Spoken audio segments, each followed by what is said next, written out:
गरीब साध साध सब नेक हैं, आप अपनी ठोरे। जो सतलोक ले जावेंगे वो साधु कोई और।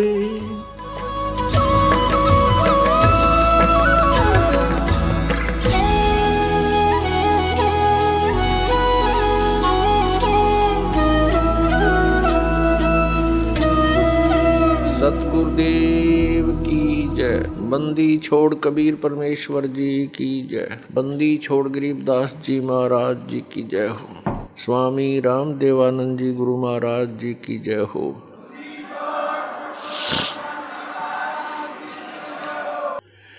दंडवतम गोविंद गुरु, बंदो अविजन सोय। पहले भये परिणाम तिन, नमो जो आगे होय। परम पिता परमात्मा पूर्ण ब्रह्म सर्व सृष्टि रचनहार कबीर परमेश्वर जी की असीम कृपा से आप सभी पुण्यात्माएं सत्संग श्रवण कर रहे हैं। परमात्मा कबीर जी हम काल जाल में फंसे हुए सभी प्राणियों के इस दुख को जानकर समझकर अपने सतलोक से चलकर के यहाँ आते हैं और हमारे अज्ञान को समाप्त करते हैं।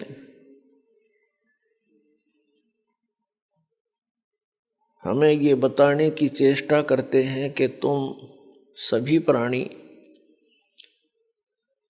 ऐसे स्थान से आए हुए हो जहाँ पर किसी वस्तु की कमी नहीं, किसी वस्तु का वहाँ पर अभाव नहीं। वहाँ कोई दुख नहीं, वहाँ पर व्यर्थ अवस्था नहीं। सृष्टि ऐसी ही है, शरीर आपके ज्यों के त्यों हैं। वहाँ जो आपको शरीर प्राप्त था वो सभी रोग रहित, व्यर्थ अवस्था उसमें नहीं होती, वहाँ मृत्यु नहीं होती। उस स्थान को आप अपनी गलती के कारण छोड़ आए। अब आप यहाँ पर ये दंड भोग रहे हो, सजा भोग रहे हो, और यहाँ पर आप जी ने इन दुखों को ही सुख मान लिया। यदि किसी को अधिक दुख है और उससे कुछ कम दुख को हमने सुख समझ लिया, और यहाँ पर सुख नाम की वस्तु नहीं है, आपने सुख देखा ही नहीं है, इसलिए इन्हीं अटकलबाजियों में आप सुख मान रहे हो। कैसे? जो निर्धन है वो सोचता है धनवान सुखी। ये कार और कोठियों में निवास करता है, सफर करता है।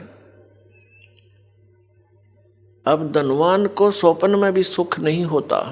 धनवान समझता है, धनी व्यक्ति सोचता है कि राजा लोग सुखी होंगे। ये राजा लोग सुखी हैं, राजा सुखी हो ही नहीं सकता। विचार की बात है, जैसे एक परिवार का मुखिया अपने 4-5 सदस्यों की व्यवस्था में कितनी टेंशन लिए फिरता है। किसी को बीमारी है, किसी का विवाह नहीं हुआ, किसी का विवाह हो गया तो बालक नहीं, और 100 समस्याएं उसकी जान को बनी रहती हैं। राजा एक बहुत बड़े अक्षेत्र का मुखिया होता है। इससे खूब आसानी से अंदाजा लगाया जा सकता है वो कितना सुखी हो सकता है। स्वप्न में भी सुख नहीं उस व्यक्ति को जो राजा बना हुआ है। ठीक है, अपनी घूटी सूटी लाकर रात काट लेता होगा, घंटे 2 घंटे पड़ जा पी कर शराब, सुख नहीं है। हाँ, उस व्यक्ति को जो परमात्मा से जुड़ा हुआ है, कबीर परमेश्वर की भक्ति करता है, वो चाहे निर्धन है, चाहे धनवान है, चाहे राजा भी क्यों ना बना हो, वो भगवान से डरने वाला, परमात्मा उसका साथी होता है। उसके ऊपर आने वाली आपदाओं को तुरंत निवारण करता है, क्योंकि कबीर परमात्मा वो सुख सागर हैं जो अपने बच्चों का दुख देख नहीं सकते। और जब तक हम इस परमेश्वर की शरण में नहीं आते हैं तो हम अन्य उपासनाएं जो करते हैं वो हमें अपने प्रारब्ध में आने वाली आपदाओं से नहीं बचा सकते। उन साधनाओं से आपको अन्य लाभ तो हो सकते हैं, लेकिन आपके कर्म के दंड में वो परिवर्तन नहीं कर सकते। एक कबीर परमात्मा परम अक्षर ब्रह्म को छोड़कर अन्य जितने भी प्रभु हैं, स्वामी हैं, वो आपको जैसा कर्म किया है वो ही प्रदान कर सकते हैं, उसमें परिवर्तन नहीं कर सकते। तो वो भक्ति हमारे लिए यूजलेस है। हमारे प्रारब्ध में, हमारे संस्कार में, पुण्यों में, इस जीवन के सफर में कोई ऐसा भयंकर घटना, दुर्घटना हो और वो टले नहीं, वो दुर्घटना जब घट जाएगी और कोई ऐसी घटना हो जो इस आदमी का मनोबल तोड़ देती है, फिर वो भक्ति भी नहीं करता, छोड़ देता भक्ति को।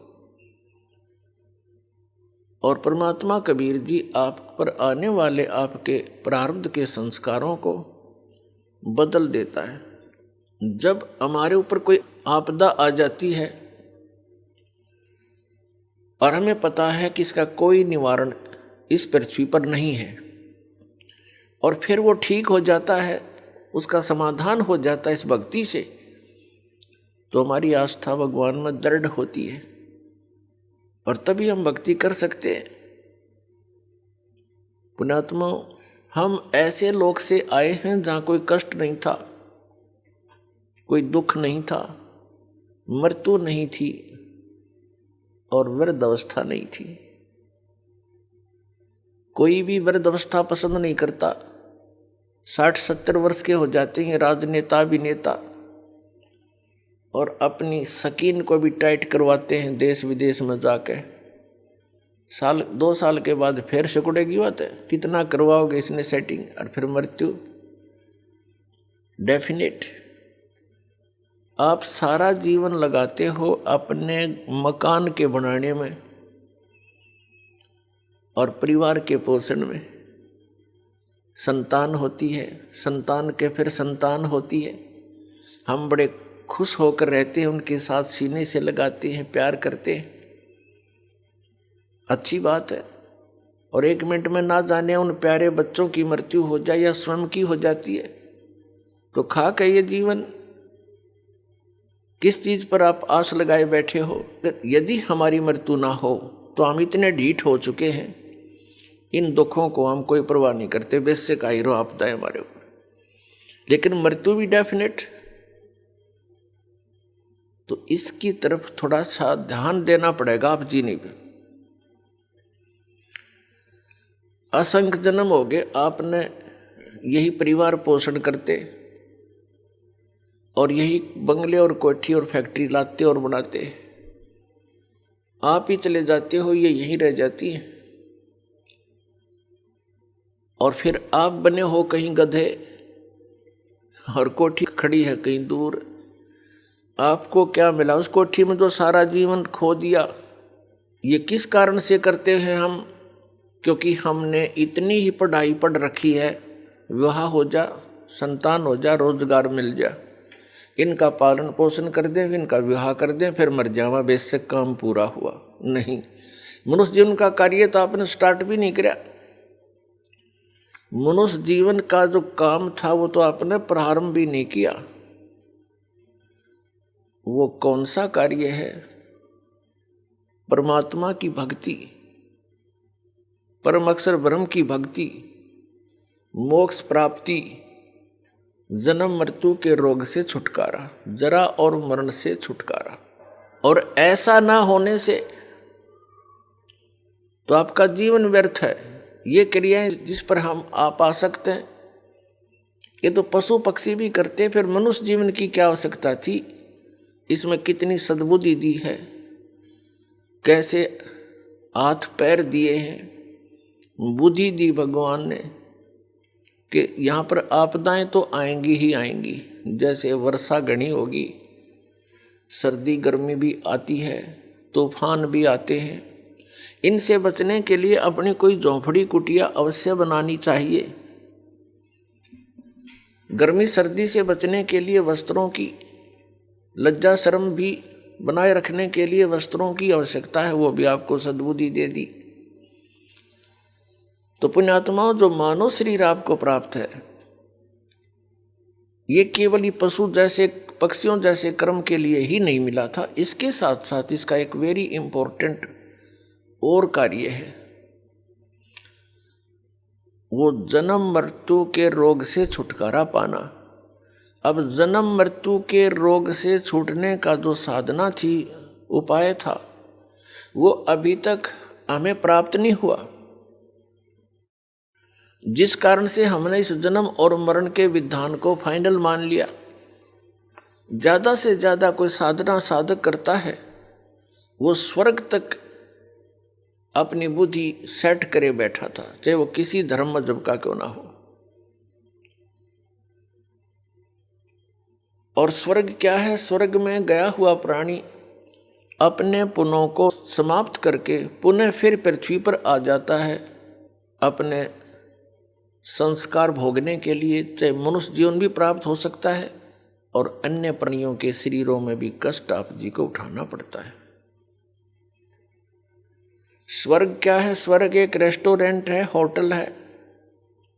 ऐसे बढ़िया एटमॉस्फेयर में जैसे पृथ्वी के ऊपर उदाहरण दें तो गर्मियों के अंदर पंजाब, हरियाणा, राजस्थान, उत्तर प्रदेश, मध्य प्रदेश आदि जो राज्य हैं, इनमें गर्मी कहर तोलती है। अप्रैल से शुरू हो जाती है और जून तक, जुलाई तक फिर वर्षा हो जाती है, थोड़ा सा एटमॉस्फेयर ठीक हो जाता है। तो इन 3-4 महीनों में गर्मी से बचने के लिए कोई सेठ साहूकार व्यक्ति, धनी, शिमला, कुल्लू, मनाली, हिली स्टेशन पर चला जाता है, तो उसने वहाँ होटल में रहना पड़ता है, किराए पर कमरा लेता है होटल में। तो वहाँ सारा कुछ उसकी जेब से खर्च होता है, खाना भी और कमरे का किराया भी। वहाँ वो कोई इनकम नहीं कर सकता, केवल वो समय व्यतीत करने जाता है गर्मियों का।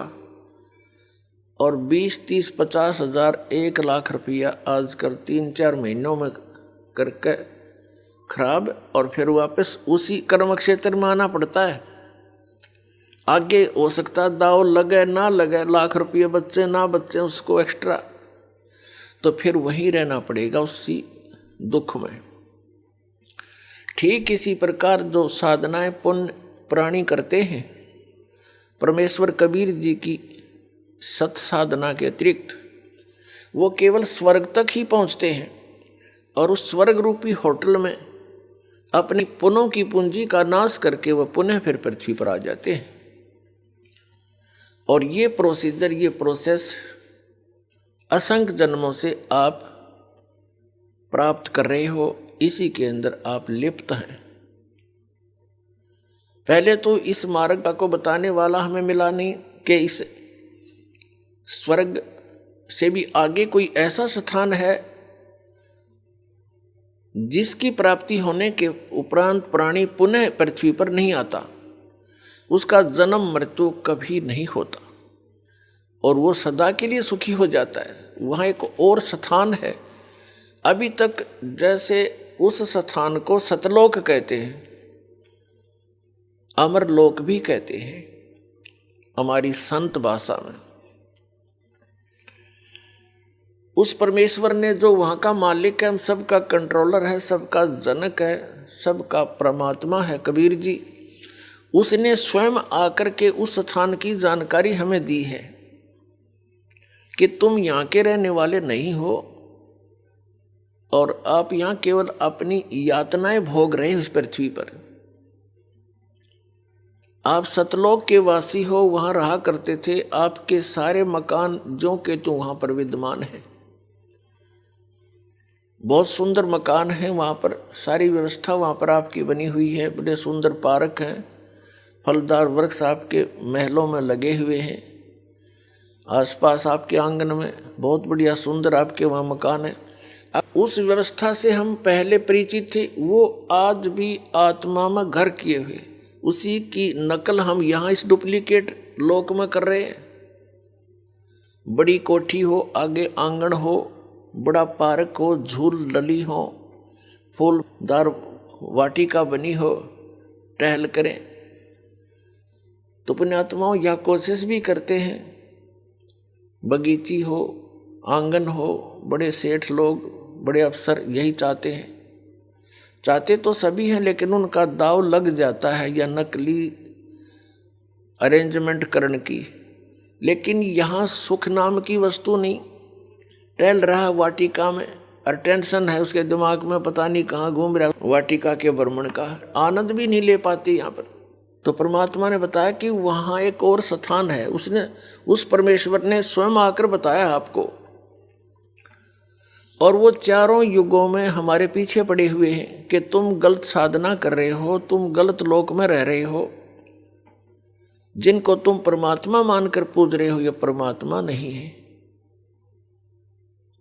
परमात्मा का तुम्हें ज्ञान भी नहीं है। लेकिन सतयुग त्रेता द्वापर में हम दुखी नहीं थे। पुण्यकर्मी प्राणियों के जन्म होते हैं, वो जो भी साधना कर रहे होते हैं, कैसी भी कर रहे हैं, फिर भी वो सुखी होते हैं और वो समझ बैठे होते हैं कि हम जो पूजाएं भगवान की कर रहे हैं इसी से हमें ये लाभ हो रहा है। तो उस समय परमात्मा आते भी हैं। ये ज्ञान जो आज दास आपको रूबरू कर रहा है, यही ज्ञान उन्हीं का दिया हुआ, कबीर परमात्मा का, उस परम अक्षर ब्रह्म का, सत्य पुरुष का।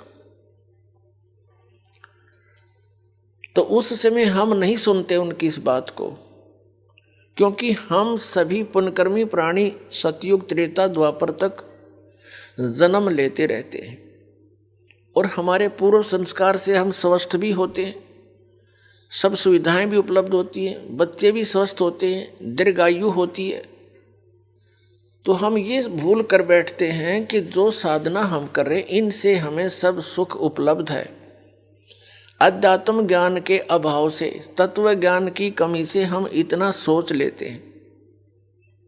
हम भूल जाते हैं कि जो भी आपको प्राप्त है ये आपके पूर्व जन्मों का ही आपको प्राप्त है। वर्तमान में जो आप कर रहे हो इसका फल आपको भविष्य में आने वाले समय में मिलेगा, नेक्स्ट जीवन में, अगले जन्मों में। तो इस कारण से हम उस परमात्मा के यथार्थ ज्ञान को नहीं सुन सके, समझ भी नहीं सके और शरण भी ग्रहण नहीं कर सके। ये दुर्भाग्य रहा हमारा। बड़े पुण्य भी किए, साधनाएं भी की, वेदों अनुसार भक्ति भी की, लेकिन परमात्मा प्राप्ति नहीं हुई और न ही स्थायी स्थान मिला। हम जन्मते रहे, मरते रहे। इस दीर्घ रोग से हम असंख्य जन्मों से ग्रस्त हैं।